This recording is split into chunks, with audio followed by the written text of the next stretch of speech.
Hello, and welcome to this episode of Club Thrive, the podcast. I'm quite proud of myself today. I've managed to do this at 3:15 p.m. in the afternoon rather than about 9 p.m. at night. So hopefully they'll have less trip ups over my own words. And I've just also recorded a podcast with Tom Marion, who runs One Element, which is a training company I used to work for. So it feels very great to be fitting in two podcast episodes today in Sienna's nap time. So I will try and make this as valuable as possible, as I always do. So thank you so much for your rates, reviews, your shares, your listens. I really appreciate them. I love to have you here. If you do ever have topics that you would like help with when it comes to your self-belief, your confidence, whether it's with, feeling like you're able to be better at your job or be better in meetings or to have more confidence in auditions or to generally feel better about yourself as a whole, then please come and message me on Instagram. I'm at clubthrive_. I do also have a personal page, Kate Sterling 1. As is often the case when you're trying to juggle all the pieces of the pie yourself. I mainly am on Club Thrive, and I'm constantly trying to evolve my social media, to be honest. So I do appreciate the likes and the shares on there. It really helps to help other people as well to get to know the podcast, helps other people to benefit from it. Has that real ripple effect for everyone else around you, and helps to build this incredible thriving community which is really starting to come together. This is episode 11 as I'm recording it now, which means we've been doing the podcast now for nearly 3 months, which is amazing. And I really celebrate that, because sometimes it can be very easy for us to keep focusing on the things we haven't done yet, and that links in nicely to today's episode subject, which is how to stop self-sabotaging, which is quite a massive topic really, and I'll try and keep it as succinct and to the point as possible, so that you've got some tangible tips regardless of your situation, whether it's with your health or your nutrition, whether it's with how you're thinking about yourself, whether it's with your work, whether it's with just general social situations, so that you've got a couple of tools up your sleeve to push through, because self-sabotage is often as a result of trying to stay in the same place. So what happens when you decide that you want to make a change is that you make this great intention that you want to, let's just use movement and exercise as an example. You want to start training more regularly. You want to start getting back into your exercise regime, or whatever you want to see it as. And you set a plan up and you're like, right, I'm going to go every day this week, and I'll go for 2 weeks, and at the end of it I want to lose half stone. And so to begin with, already, there's been these massive expectations that you've set upon yourself. And it's almost as though you're setting yourself up potentially for failure. And this is one of the first steps with self-sabotage, is to realise when you're setting goals and intentions and visions for yourself, where they are achievable, where they're stretch goals, so where they're really kind of pushing you to where you want to go, versus what is really actually not achievable in the time frame that you want to achieve it. And sometimes we don't know these things until we do, until we are unable to achieve these things. So until we do realise that maybe we've set the goalposts a bit too far, or whether there are elements of actually we need some more support to help us, whether it is having someone there to be accountable with you. And so, when it comes to setting really good intentions, sometimes we set ourselves up for self-sabotage before we've even got going. Now, what I would say is that I've started noticing from listening to some of my podcast episodes is that sometimes I start a thought and then I completely change the thought halfway. And what I'm trying really hard to do right now is to continue a thought right to the end, so that I get to the end of the point. What I feel like I've just done with that, I feel like I started somewhere else and we ended in a different place. If that just happened, I'm really sorry. It's something that I've become more conscious of as I listen to my episodes back, which I do for kind of my own self-quality control. So apologies if that just happened, and if it didn't, then apologies that I've even made up an apology about something that didn't even happen. So going back to that whole concept of, deciding that you want to make a change, and it's a really great thing maybe that you want to start to feel fitter and stronger again. And this happens so much in a training environment because you have an idea in your head as well of what you want to look like at the end of it. And it's really hard to replicate and make our bodies look exactly like we want them to. It can take years of training. It takes a lot of discipline, with nutrition. If you want to physically change, I'm just kind of talking about here if you want to change from a compositional perspective, for example. And so there has to be an expectation then that actually sometimes if you want to actually get the end goal, whether it's a fitness goal or whether it is a career goal, sometimes actually there might be things that you can't continue to have, or that you have to sacrifice essentially to be able to get what you want.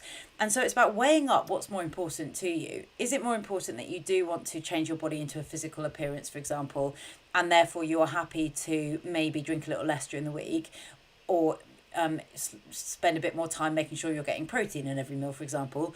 Or is it that actually you'd rather be able to still go out and really, you know, enjoy and eat exactly what you want and drink what you want and train every now and then without that focus? And so it's about getting really clear as well on what you want, rather than what the shoulds of society says, or what the shoulds of your friends make you feel, or what you believe is right based on everyone around you. And I think in the creative industries especially, it's challenging to balance that, because we're surrounded by, you know, like the success in our industry.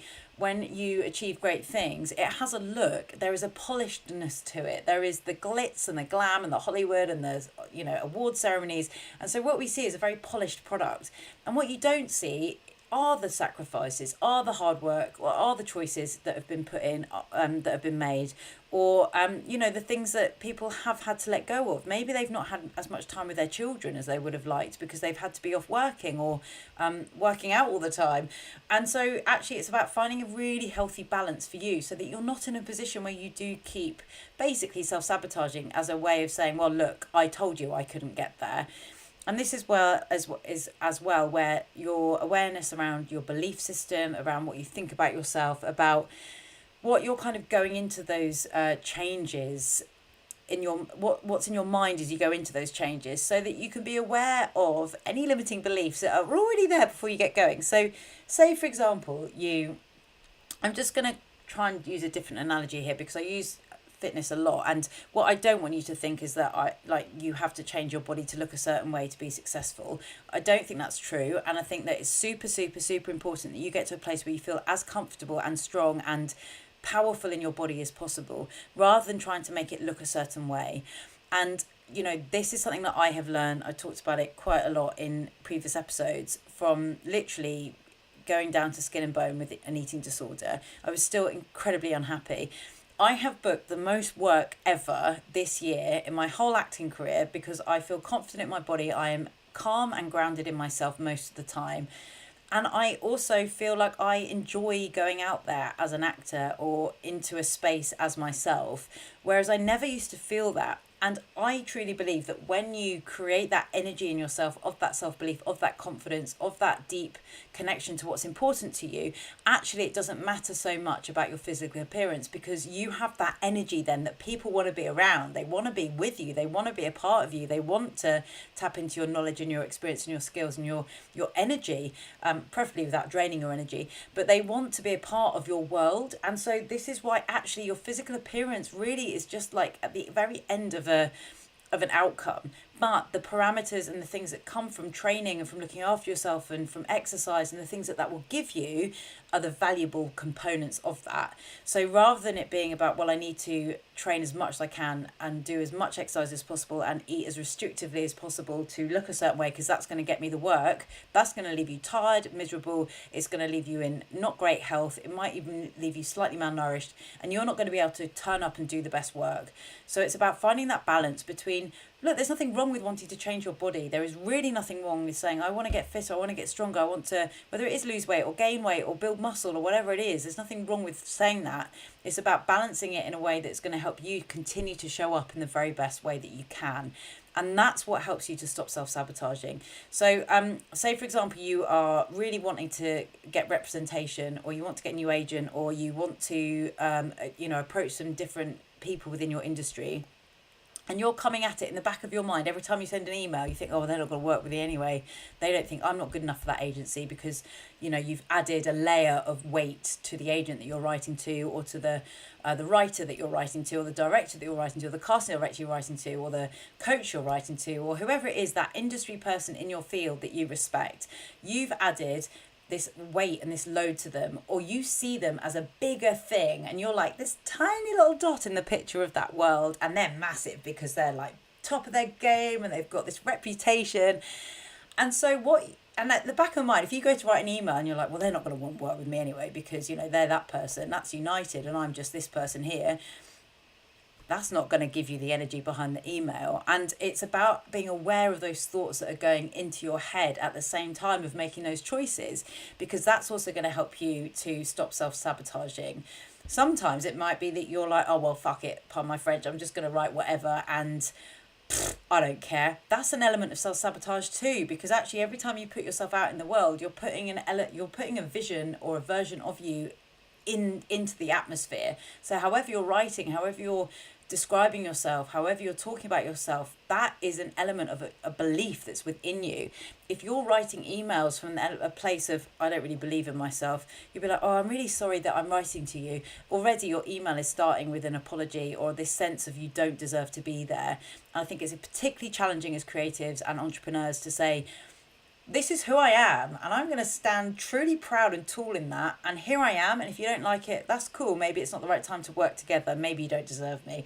You don't have to say that to them, obviously. So that you are actually building that sense that you have as much value as the person that you respect.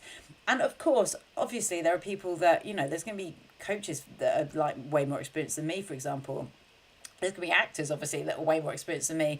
But at the end of the day, I still hold space for myself within this world that I'm existing in. And the same goes for you. So it's important that wherever you see yourself in the picture of your industry, you give yourself as much value as you are giving to other people. And that's going to really help you avoid self-sabotaging. And self-sabotage, I think, will be completely unique to you. Sometimes it depends on the situations that you're putting yourself in. Are you putting yourself into situations that you're not comfortable in repeatedly so that you have proof that you're not good in those situations because you don't feel comfortable in them? And so self-sabotage as well is when you're repeatedly finding proof of why you're not good enough for a situation, or why you're not good enough for a job, or why you're not good enough to achieve the goals that you want to achieve, or why you're not good enough to go and do that marathon even though you really want to. Whatever it is.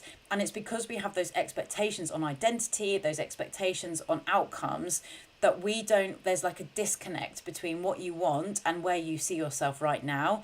And it's about combining those things together so that you can embody everything you need to be at that end goal. Absolutely, you're going to learn along the way. It's not like you can, it's not like we walk out of, well, maybe you do if you want to be at a great drama school, walk out of drama school straight into the rooms of, the top 10 agents in town. But that was a really bad example because there are people that do that.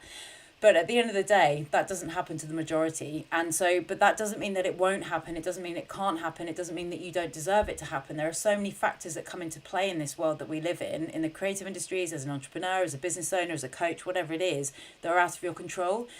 You might just not have been in the right performance mode that day. You might not have had the right agent in the audience. You might not have written the slightly best phrased email. It doesn't matter. It doesn't mean that it's not going to happen. It doesn't mean that it's not possible. It just means that, okay, that was a step towards where you want to go, and it doesn't mean that you're not worth it. It doesn't mean that you're not capable. It doesn't mean that you need to go and hide under the covers. Although sometimes, to avoid self-sabotage, sometimes we do need to say, okay, I need to order a pizza tonight, and I need to have a glass of wine, and I'm just going to hang out with my partner or by myself. And to also, especially I think if you have been through a tough breakup, or you're in a life change, a curveball of your life right now, it can be very easy to continually self-sabotage, to think, well, this is my life and it's never going to get better. And actually, sometimes you just need comfort. And I think comfort is different to self-sabotage. It's just that when the comfort becomes a repetition, and it's repeated behaviour, or it's outlandish behaviour that's repeated, then that is self-sabotage. So for me, for example, I could probably say that I had a bit of a challenging time like that with comfort food eating and alcohol, where I'd go one extreme. I wouldn't drink, I wouldn't do anything. I'd kind of be exercising really well, I'd be quite restrictive with food. And then at weekends and any social situations I was at, I couldn't control myself around alcohol. So I would drink too much because I probably didn't feel very comfortable in social situations. I definitely didn't after my divorce. I'd get a bit drunk. I'd also comfort eat because I felt so full of guilt and shame the next day. Or at night time, I would do that because I'd been so restrictive during the day. And there's a difference. I was reading, the difference between comfort eating and binge eating. It's important to identify that as humans, we do eat for comfort sometimes. And that's different from binging, where you've got that cycle where you physically can't stop. And maybe there's also other patterns of behaviour that come in, like bulimia and things. And that's not what I'm here to kind of help with. If you identify as having a binge eating problem or challenge, then I would definitely recommend seeking out some support. Amelia Thompson is someone you can follow on Instagram. She's kind of leading field with psychology and eating disorder behavior, especially in fitness actually. But it's relevant for this world that we live in. And Emma Story as well, I think it is. These kind of practitioners who really talk openly about that relationship with food. And that's what I do too. And I do believe that self-sabotage and our relationship with food can be very, very linked. So that that relationship where you are constantly comforting with food, where you've kind of not seen the results that you want to physically or in your professional life, and you are numbing every single challenging emotion with food, that's a challenge. I would say that could potentially be a moment of self-sabotage, because you're holding yourself back from being truly seen. And I think this whole concept of being seen and heard and valued as you are links into this as well, because when you feel confident in yourself to be seen, heard and valued as you are, the likelihood to self-sabotage decreases, because you become more able to realize that actually any mistakes you make do not mean you're the worst person in the world. When your career isn't going quite as you want, it doesn't mean that you are never going to get there. Likewise, when moments start to challenge and scare you, you can build that deeper sense of belief in yourself so that you can push through and break through. And that's what the program that I have now with one-to-one is really helping you to identify those mindset blocks that keep you safe, that do self-sabotage, that do kind of stop you from saying, yes, I'm going to go for that bigger job opportunity. Yes, I'm going to really put my personal life first. Yes, I really want to earn great money. And so it's about identifying as well the thoughts that are coming in that you have, any limiting beliefs that say you don't deserve it, any limiting beliefs that are repeating in your head about how other people are better than you, that, like we were saying about the concept of size and weight and value in yourself. It's about exploring your world and exploring the perceptions that you have of everyone around you, and also knowing and noticing when your body starts to say, whoa, hold on, you're starting to feel too good here. You don't deserve to feel this good. Let's go back and just, I don't know why. It's really annoying that you kind of have to use junk food as an example, but generally, with comfort eating, it is those foods that are highly calorific and highly satiable. But it doesn't mean that they're bad. It's just that they are the foods that we go to for comfort. So when, for example, you've been trying to get fit and strong, or maybe you have been trying to lose weight, or you have been trying to get a better balance with food and to feel less in control by food but more in control of food, and you're starting to feel really, really, really good, and then you're like, oh, but hang on, this is too good, I'm going to go back to what I've known. There is a shift there that you can push through to say, no, I want to keep going here. I want to keep feeling this good. I deserve to keep feeling this good. I deserve to get the attention that I'm getting. Sometimes we get very unnerved when we start to look after ourselves more and we get more attention because your energy's improved. You just look better. You look healthier, maybe. Better in inverted commas always, because of our concept. Obviously, beauty is whatever you want to see it as. But in terms of the energy and the presence and the way that you walk out your house, you might be walking out differently to how you walked out of your house 6 months ago. You might be getting more people talking to you. You might be getting more opportunities at work. And it's about saying, right, I'm getting these opportunities now, I deserve them, rather than freaking out and being like, oh, I need to go and hide and feel safe, and I'm going to do all the things that help me stay safe. All those habits, all those self-sabotaging choices that keep me just where I am. Because then you're like, but I want to move forwards. And then you get this push-pull all the time of the things you want to do versus the things that are kind of keeping you back and holding you safe. And so it's really about understanding that, you have the capability to keep pushing through, and it's about identifying the thoughts that make you think you need to stay where you are so that you can stop feeling stuck. So, if you're not getting the jobs that you want, for example, that doesn't mean that you're a bad person. What I would suggest is that maybe have a look at your choices and your actions and your behaviours, and whether there is anything there that might actually be holding you back and keeping you stuck. Is it that the lack of jobs that you're getting has knocked your confidence? You found that you're drinking a bit more, you're eating slightly more kind of fast food type of stuff. It's making you feel sluggish. It's not making you feel very good. And that is feeding a cycle of thoughts that says, well, you're not good enough for the job anyway, because look at Florence Pugh. Or whatever it is, and you're comparing yourself to someone who's 10 years down the line, and that's just not a worthy comparison. And instead of using it as a comparison, you can say, actually, that's really inspiring, and they've built that career, and that's what I want, and I'm going to do something every single day to help me move towards that. Because ultimately we have very little control about the outcomes of our career, but we do have also, conversely, a lot of control. You do have a lot of control. You have that control with your health and your well-being and how you see yourself and the world that you're building around you. Even with your finances, you have that control. Obviously, not always is it that simple with money, but I would say that there are ways of using your perception to your advantage.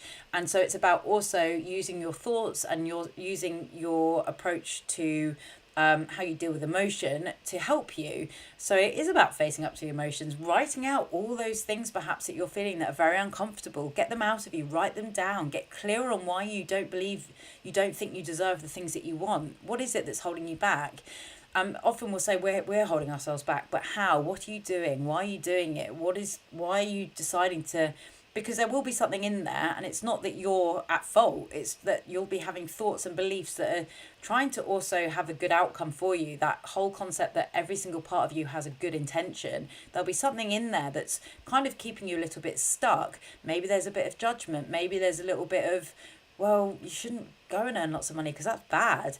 What are you thinking that's actually keeping you stuck where you are right now? And what do you actually want? How much of what you perceive you want is true? Get very clear on what it is that you do want. If you're not someone that actually wants to go to the gym and lift weights, then what do you want to do? Because that's going to be the thing that helps you to stop self-sabotaging as well. That's going to be the thing that helps you to continue getting what you want so that you can feel how you want and ultimately get the jobs that you want. In a dream world, of course, we would go out there and get all the jobs that we want, all the clients that we want, and it'd be easy peasy. And that's just, firstly, that's not life, but it can also be life because it's about the perception of it. And I think we can really push ourselves into the ground here sometimes when you're trying so hard and you're not quite getting what you want. And so that effort is just draining you because you're trying to do it in too short a time frame, or you're trying to do something that isn't achievable right now, or you're trying to do it at a time when lots of other things are not in your favour. And by seeing all those things, you can say, okay, well, how can I best look after myself in this given situation so that I can be in the best place when that perfect opportunity comes along, or that opportunity, or that email that I send, I'm sending it with that full-on belief, and then it doesn't matter what the outcome is. That's just like the cherry on the cake. That's the extra step because you've built that deeper resilience and that deeper self-belief so that whatever happens outside of your control, you still feel amazing.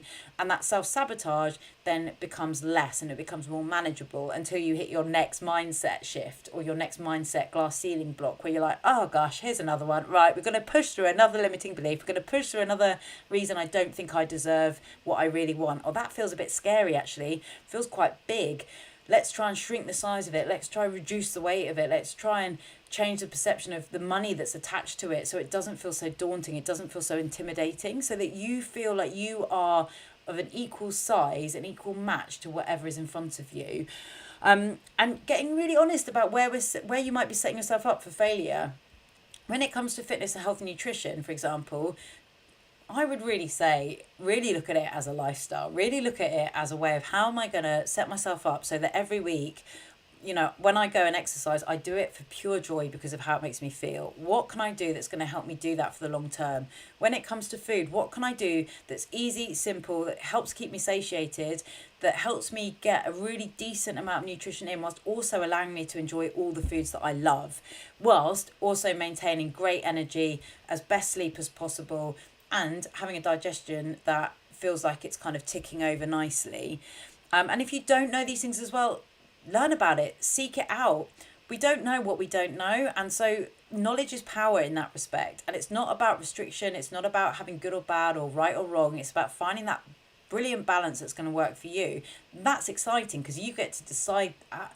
And that's why cookie cutter programs are not always very good, because they don't hone in on you and your needs. So you get to choose that. You get to spend that time asking yourself these questions so that you get the answers that you need to be able to go out there as your best self and stop self-sabotaging and book the jobs and live your life and your personal life as you want it to kind of feel and look like and sound like.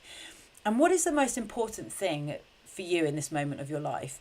If it is work and you are struggling with work, what can you do to best place yourself in your work environment? So by that I mean, if you are really really really trying to, whether it's get new clients or get more auditions or sign with a new agent or whatever it is, and you're struggling and it's starting to really frustrate you, what is going to be the best thing that you can do for it to not frustrate you, for you to still feel like you're enjoying it, for you to still feel like you've got the energy for it? Is it actually to take a break? Is it to go and have a glass of wine with your mates? Is it to go and have a coffee by yourself? Is it to say, actually, I need to not drink for a couple of weeks? I've been doing that for every day for like a couple of months now, and I don't actually think I'm feeling that good as a result.